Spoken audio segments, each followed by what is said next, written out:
Thank you very much شاشرا صاحب، آپ نے مجھے موقع دیا، اپنے اسٹوڈیو میں بلایا، آپ کا بہت بہت شکریہ۔ زریاب صاحب، ہم دیکھ رہے ہیں کہ آپ ایک ینگ نوجوان لیڈر اپنی فیملی کی لیگیسی کو آپ آگے لے کے چل رہے ہیں۔ سر، کیا ویژن ہے، کیا کرنا چاہتے ہیں، کیا پلانز ہیں؟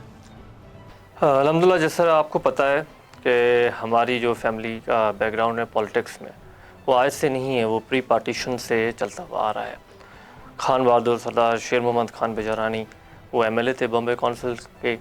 اس کے بعد میرے پردادا سردار نور محمد خان بیجارانی، پھر میرے دادا سردار شیر محمد خان بیجارانی اور ان کے بھائی میر ہزار خان بیجارانی۔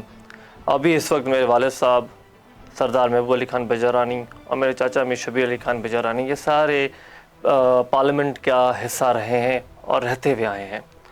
تو ہماری یہی ہے کہ ہماری جو فیملی لیگیسی ہے اس کو ہم آگے کنٹینیو کریں۔ اور ایکچولی دیکھیں نا، ہمارا جو ویژن، آپ جس طرح آپ نے کہا، ویژن یہی ہے کہ عوام کی خدمت کی جائے، جس طرح ہمارے بڑوں نے کی، اسی لیگیسی کو چلتے ہوئے عوام کی ہم خدمت کریں، ان کے کام آئیں اور جتنا ہم سے ہو سکے ہم ان کے لیے کچھ کر سکیں۔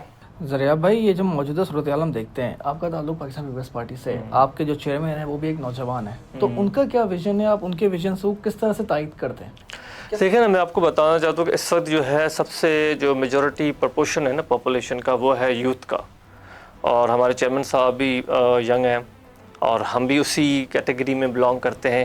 تو جو ایک یوتھ کے جو پرابلمس ہیں نا، وہ ایک ینگ انرجیٹک یوتھ میں سے کوئی آ کر ہی ان کے پرابلم سمجھ سکتا ہے، کیونکہ ہمارا جنریشن گیپ ہے۔ جو ہماری دوسری جنریشن ہے، جو ہمارے والد صاحب ہیں، شاید اس وقت ان کے زمانے میں جو ٹیکنالوجی اتنی ایڈوانس کر گئی ہے وہ ساری چیزیں نہیں تھی۔